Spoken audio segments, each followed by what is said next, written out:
Hi everyone, welcome to the latest edition of Swabhimaan, where we are going to focus on representations of gender and sexuality in popular culture. Today we have Miss Philpott with us, who founded the Pleasure Project in 2004 in frustration of endless AIDS meetings when no one talked about people's motivations for having sex.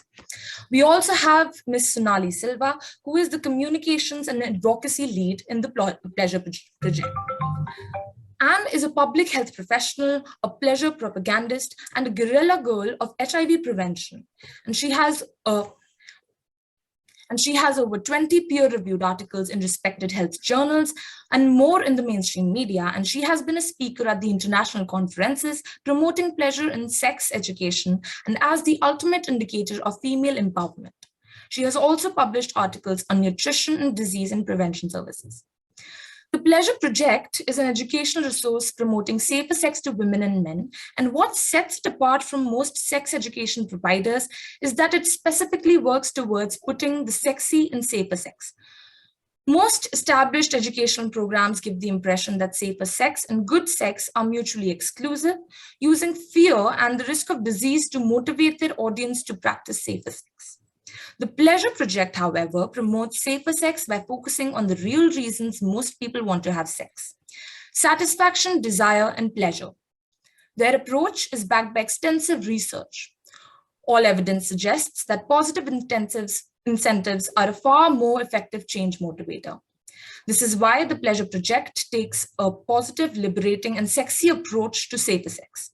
They provide sex education with the emphasis on sex. Now, at a time where all discussions about sex portray it primarily as a form of violence or diseases, today with Miss Philpott and Miss Sonali Silva, we will try to focus on what sex positivity means and its importance in creating a safer, healthier, and more accepting sexual atmosphere. Welcome, ma'am, and we're extremely delighted to have you with us today. I was hoping to start with a little peek into your journey of founding the Pleasure Project and how your experiences with the work has been. So, like you said, my journey was one of frustration. I was working in HIV prevention and condom promotion for a long time and public health. I started working with young people doing sex education in schools, and in those instances, I found it easier to talk to young people when I said, and I was a young person myself at the time, a mere slip of a girl of 24, and I used to say to them, what are the reasons that you want to have a relationship? When is it good for you? Like, when do you find it easy to use condoms? Rather than sort of telling them they must do this thing of using condoms, of not getting a disease, of not having unintended pregnancy, but not giving them the options to talk about what they wanted. So I really believe that you can't know what you really want if you're only told what not to want. So that was kind of that was a big motivation. But the thing that kind of, finally tipped me over the edge was I was at an AIDS conference in Thailand. And I was living in Sri Lanka at the time and working with sex workers to promote condoms and female condoms. And we'd found it enormously successful to actually promote internal condoms by talking about how sexy they can be, how the outer ring can rub on the clitoris, how the inner ring can feel really sexy. And I've had this great experience of sex workers saying that this was really successful for them. And then I went to an AIDS conference where I was at a whole range of presentations where nobody talked about the motivations for sex. And I was in one particular one where a very British gentleman was talking about microbicide research, so gels that you put in the vagina to prevent HIV. And he was talking about insertive probes and receptive cavities. And I thought I was being really stupid and didn't understand the research, and it was lab research, and that he was talking about this experiment when actually what he was trying to articulate was sexual intercourse. And I thought, if I'm not understanding this as a participant at the AIDS conference who's interested in learning, how on earth are other people going to be able to know what they should do and what they shouldn't do when it comes to really aiming for good, safe sex? So that's what set me on the journey, was really that in so many other spheres of our lives, when we're taught to cook, for example, or when we taught how to ride a bicycle or drive a car, we're told this could be brilliant, the food could taste great, the independence could be amazing, but you have to be safe as well. So we're given the full picture, but when it comes to sex education and sexual health, we're not given that full picture, and that leaves people confused and not trusting the information that they're given. So, ma'am, you are motivated by teaching people about the motivations of sex, the pleasure of having sex, right? And I also read upon your website that you follow certain pleasure principles to encourage the pleasure-based approach towards sexual health you have been talking about. So could you shed some more light on the same and explain what exactly being sex positive means, and perhaps even what it does not mean? Sure. So I think at the Pleasure Project and in the pleasure-based sexual health community, we're all motivated and joined in wanting the conversations to be more real and honest, for people to be able to articulate what they want in their love and sex lives. And that might mean no sex. You know, it might be able to just be understanding that. But we're also motivated by wanting that to be safe. So giving people the full 360 information so that they're able to keep themselves safe.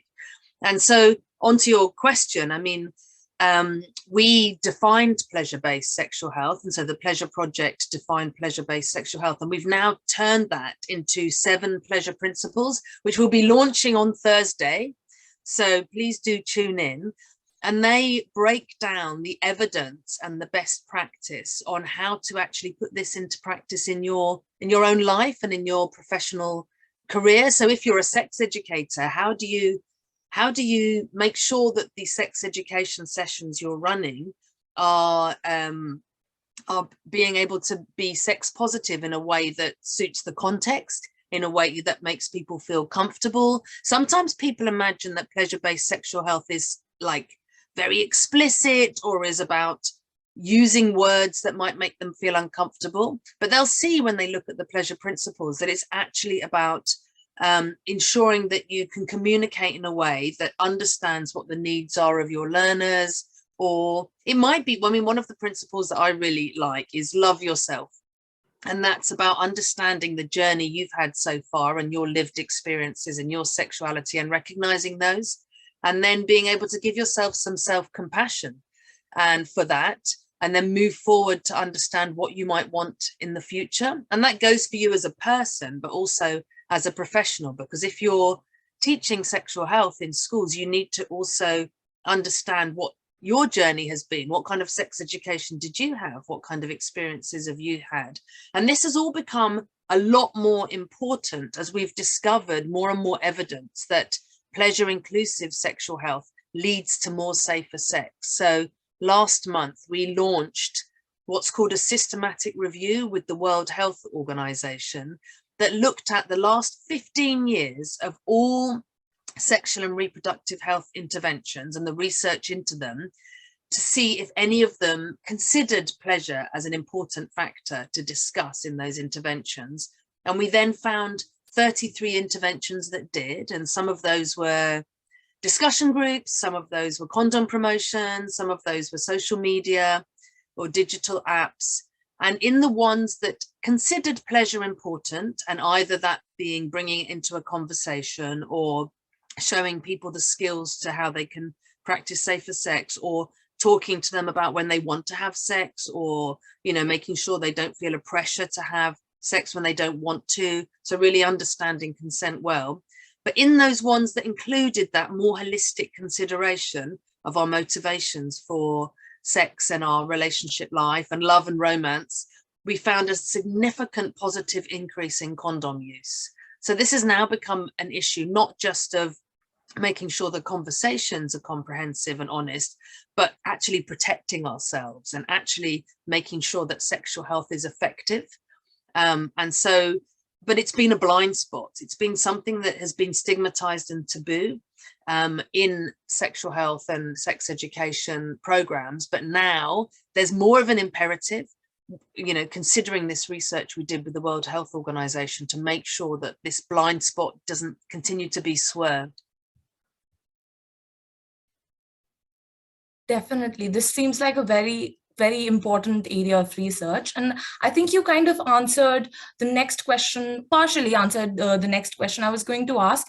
It was about how important do you think is sexual pleasure in not only one's sexual wellness and safety, but in an individual's overall well-being? Like you mentioned how it's comprehensive, right? It involves you as a person, as a whole individual. So how does a pleasure-based approach affects one's overall well-being? Well, I've answered your question about, sexual health, in that we know pleasure inclusive sexual health improves sexual health. But in terms of overall well-being, interestingly, we've been doing work with the World Association of Sexual Health, and they launched their own sexual pleasure declaration last September, or they ratified it last September. They launched it in Mexico 2 years before, and that's a call to action to the world, the agencies spending the billions of dollars every year on sexual health programs to incorporate pleasure. And they've also, with that, created a whole range of evidence. So, one piece, for example, looks at how important it is to be more equitable in discussions of pleasure across genders, because it's not equitable. There's more shame that's kind of socialized into the narrative for women, for example. There's another one about how pleasure inclusive sexual health works well for people who have suffered sexual trauma, because the conversation is more positive and encompassing. But there's one paper that looks at, basically, is sex good for you? If it's safe sex, is it good for you? And there's a kind of increasing body of evidence that sexuality, and that doesn't mean always partnered sex, or it doesn't mean sex that ends in orgasm. It means that more comprehensive definition of sex and sexuality, solo sex, romance, relationships, but sexual activity specifically can be good for your mental well-being. It can be good for, it reduces heart disease, one big study found. It kind of is a stress relief. It can increase, endorphins in your system. So they've done a summary of all the research that shows, sex can be good for you as well. But I think, also what we talk about in that evidence series is the fact that it's, when we think about pleasure, when we think about our sexualities, it's also something that we want to bond us to others, to fulfill us, to another area that we don't talk about enough is the motivation that comes from romance or the crush or lust, and how that needs to be factored into when we think about our sexuality and our sexual health. And talking about how sex is actually good for us, I wanted to move on to an understanding of the perception of society of sex, right? So there are two aspects to it. Firstly, like you have already emphasized, the majority of the public conversations around sex are centered around sexual violence, diseases, and their prevention. And on another hand, for many young adults, porn ends up being a primary source of sex education in place of proper alternatives. And in fact, 30% of the material streamed on the internet is pornography, which can often lead to severe body image issues and distorted sexual expectations, and it can also even often be violent. So how do these two aspects affect the perception and understanding of sex in Indian society or in society in general? So first of all, just to say that safer sex can be good for you is what I said. It's not, sex is not necessarily good for you. It's obviously depends on being the sex that you want. It can be, a solo sex. It could be, your imagination. So we're very clear in the pleasure principles that this is about flipping the narrative to the positive, but it's absolutely rooted in sexual rights. So it's absolutely critical that we see consent as really, really important, and that people have more comprehensive sexuality education so they know what they want and what they don't want. And I think also to make sure that people don't think that we're not encouraging more sex, we're encouraging the kind of safe, good sex that people want. And we're encouraging a space where people are actually given space to think about that. I mean, one of the things that young women used to say to me when I was teaching sex education in the past was that they couldn't even think what the best was, because they didn't have any opportunity to do that. They didn't have any opportunity to articulate that. So they became kind of passive in their relationships, whereas their boyfriends at that time, it's much more now, but were watching porn and were very specific about the activities they wanted. So I think this gets to your point that now we're in a very different space. And this is something I've been saying for like the last sort of 10 years, as more people get online all around the world in huge rates, and they're able to just click one button and see more sexual acts in 2 minutes than their grandparents would have seen in 5 lifetimes. That's a massive risk, because the material that's out there is very explicit, but is not grounded in sexual rights. It's often violent, like you say, it's often sexist and racist, and that's now becoming default sex education. And that's really scares me, to be frank. You know, I remember when I was working in Madhya Pradesh for a time, and I went to an internet cafe and just typed a couple of things on the keyboard, and every single website was a porn site. And it was a special internet cafe made up with the screens, right, to kind of allow people to do that. And so for me, part of our work at the Pleasure Project is providing a different frame. If people are going to only look at that because they're curious, they want to get satisfied, how are they going to know that that's a fiction? How are they going to know that absolutely isn't what their sexuality and their sex life can be like and should be like? And how do they not get swerved into a kind of default sexuality that expects certain kind of behaviors? I mean, I remember writing something for a book about the impact of porn about 6 years ago, and there was another author of one of the chapters who had been doing research in Dhaka, and they had been researching how men and women in Dhaka had changed their perceptions of what was the norm. So men were expecting to have multiple sexual partners, multiple sexual positions. They felt insecure about the size of their penises. So it was already kind of, and this was from buying DVDs in the market, right? This was already affecting perceptions. And I think there's a big risk that a whole generation of young people is growing up with a kind of, very warped idea of what their relationship lives could be like. Miss Sonali, do you want to go ahead? I just wanted to add something to the question before about how does safe sex, promote your mental well-being. Just as a young person from South Asia, something that I've noticed is that the ability to express your, true sexual self and your sexuality, it's really liberating for a lot of women as well as, the queer community. I think the two are super interlinked. Like if you're not able to freely express who you are, obviously it affects your mental health and your well-being. So that's just something that I think a lot of students will resonate with.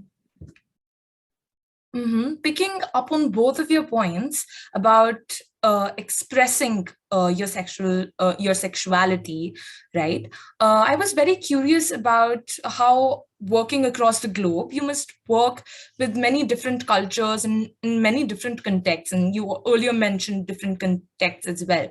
So do you think that language, or more specifically conversations in one's own native language, play an important role in cultivating a positive attitude towards sex and desire? And how can we facilitate more sex-positive discussions in regional languages, especially if they sometimes do not have the exact vocabulary for the same? Because I, from personal experience, can say that my regional language does not have the vocabulary for many of the things that I can express in English. And what is the alternative for people who do not know English or other languages they can express themselves in? I'm going to hand over to Sonali, but just kick off if Sonali wants to come in here. But I mean, this is a question we get asked quite a lot.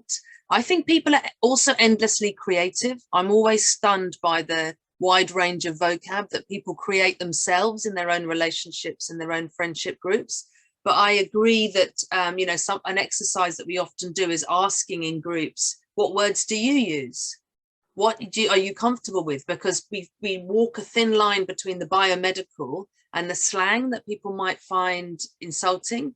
And so asking a group, what words do you use? And we've got lots of exercises around this in our pleasure principle Talk Sexy, about how to navigate this line in a sensitive way.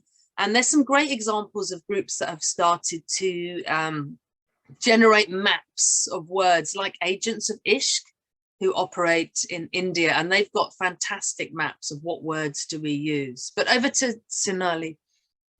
Yeah, just a quick comment on that. I think like language, of course, speaking to people in ways that they understand is just, you know, essential. And the beauty of language is that it evolves constantly. There's always new ways of expressing yourself. And I'm sure, as you know, like our generation speaks very different to like our parents, and we could find the words to express ourselves or create them in their absence.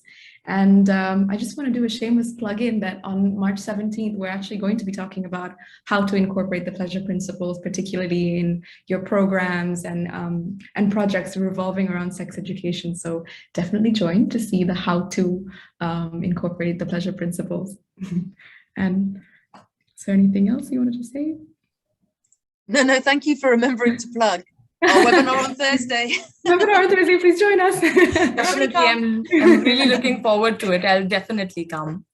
And moving on and coming back to some of the previous points about how expressing one's sexuality is essential for one's mental well-being, I wanted to ask you about how the orgasm gap in specific. So research suggests that women usually have much less satisfying sex than men. Only 65% women orgasm during sex compared to 95% straight men. And they cannot even, you know, a lot of times they're not even comfortable communicating about the same, right? So how can sex positivity contribute towards bridging this orgasm gap? Yeah, no, so also thank you for bringing up the orgasm gap. Another interesting point of the statistics is that actually a much higher number of lesbian women orgasm more regularly. And then it's like you look at the graph and then bisexual women are kind of in the middle. So it's actually women having sex with men that have less orgasm. So I think you're just putting that out there as one of the interesting findings. I'm not suggesting that everybody has sex, you know, becomes a lesbian, but I think one of the researchers on this piece, Ellen Lang, who also has published a paper in the World Association of Sexual Health, and sadly died a few months ago, but you know, had a great career looking at gender differentials in pleasure. What she used to say was, the good news is men have fingers too. And so I think what she was pointing to was that it's about communication. It's about, you know, not just assuming that sex is penetration with a penis into the vagina. You know, we've kind of come to learn that through the media, but actually that if, you know, and we know many women need different types of stimulation, or the clitoris is a more complex organ than it was thought to be, you know, 5 years ago even. And, you know, that the first MRI of the clitoris was only about 7 years ago, which is absolutely astounding, right? If you think about, we have such complex space travel. So I think, you know, what it points to, all of that research, is exactly what we're saying in terms of the pleasure principles, that we need to be able to feel comfortable, know our bodies, feel comfortable with our bodies, and then know ourselves, to be able to articulate what we want, right? And to be able to feel comfortable. And that consent is really also about that, is about being able to understand your own boundaries, what your vision of, you know, good, safe sex, or, you know, what you might want to carry forward from previous pleasurable experiences, also what you want in a loving relationship, what you want in your romance. And I think this silence sort of stops us from being able to understand and ask for that. And really what we're saying is, you know, it's about that as the real basis. Let's flip to the positive. Let's think about what is possible, not just what you're scared of, what you feel shame about. Then let's think about your rights, and then let's help you articulate that as well, and have a safe space to be able to do that. But Sonali, do you want to add anything? I think just the last point that you mentioned, that if you start to see it as a right, like your sexual pleasure is your sexual right, and you are maybe better able to negotiate your needs. I think it's not, uncommon for women to, I'm speaking only from my personal experience, even in power structures with like the gender weight, or like the wage gap and other dynamics where women are finding that the systems in place are the ones that are difficult for us to negotiate our needs. I think this is sort of like runs along the same line of us not being able to then negotiate, our want for safe sex, or our sexual pleasure needs to be met. And it's about switching that idea that our sexual pleasure is actually our sexual right. So then you feel maybe more empowered to ask for it and demand for it and get it. I think those are very important points about, sexual pleasure being a right. And this is exactly what I was going to ask.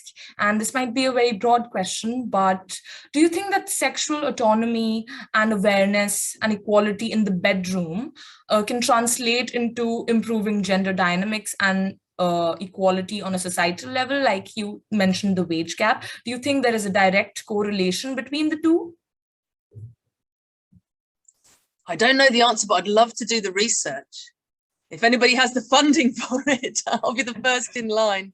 But what I often say is that what we focus on in kind of a demands in terms of feminist demands or gender equity are quite rightly, safety, a reduction in violence, a reduction in the pay wage gap, being able to have a seat at the table, all of these things. Whereas actually there's a big thing which I think is often missing, which is about well-being, joy, happiness. What are we at with when we do all those things? What are we aiming for? What's our vision of a gender equitable world?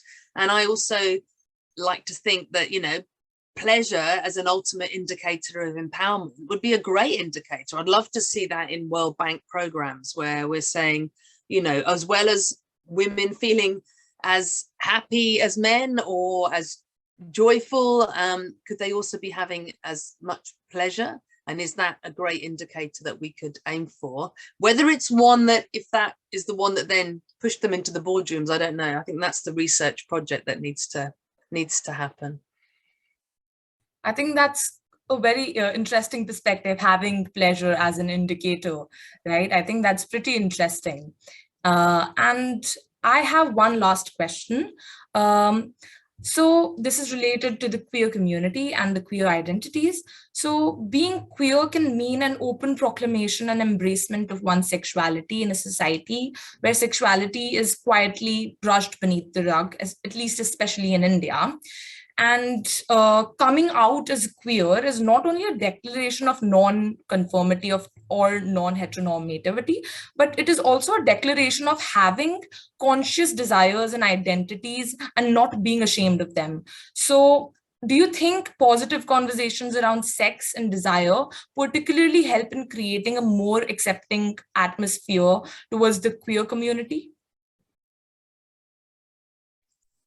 I certainly hope so. That's one of our aims. I think you raise a really interesting point that by coming out on the basis of a sexual preference, you also articulate sexuality in a way that heteronormative society doesn't. But I fear that also puts a burden on queer people in that they are the ones that therefore have to lead these conversations. And so what we saw, they might want to, but they might not want to, right? And what we saw in the research was that a lot of the research that was pleasure inclusive actually focused, there was a disproportionate amount that focused on men who have sex with men. And partly that's because of how people could get HIV funding. But I was shocked that there was no research over the last 15 years that looked at pleasure and contraception. So heterosexual women's desire and their impact of having contraception, or women who sleep with men, I should say, and the impact of having contraception to keep them safe was not factored. Their libido, their need for a contraceptive method that won't affect their sex life, which is ultimately why they're taking it, was not at all studied. So I think we also need to make sure that there's a lens through which we look at also the silenced sexualities of women who have sex with men, heterosexual women, where this is something that can be more, is also shamed, right? As well as queer sexuality is being shamed. That's Sonali, very. do you want to come in? I think you said you're saying exactly what I was thinking. Yeah. It was quite interesting to hear about that research, and I really didn't know that, and it really puts things more into perspective. And these are all the questions I had for you today, and I think this has been very insightful. And thank you so much.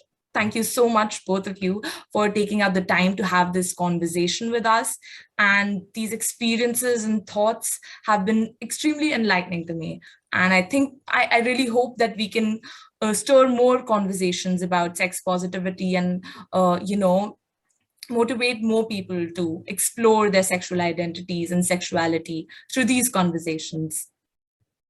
Well, thank you very much for having us, and look forward to seeing you on Thursday, and others who are listening who want to come to the webinar and the launch of the Pleasure Principles on Thursday. And do look us up, look up our website, thepleasureproject.org, and our social media, where you'll see a lot of other really interesting resources as well. Yes, definitely, definitely.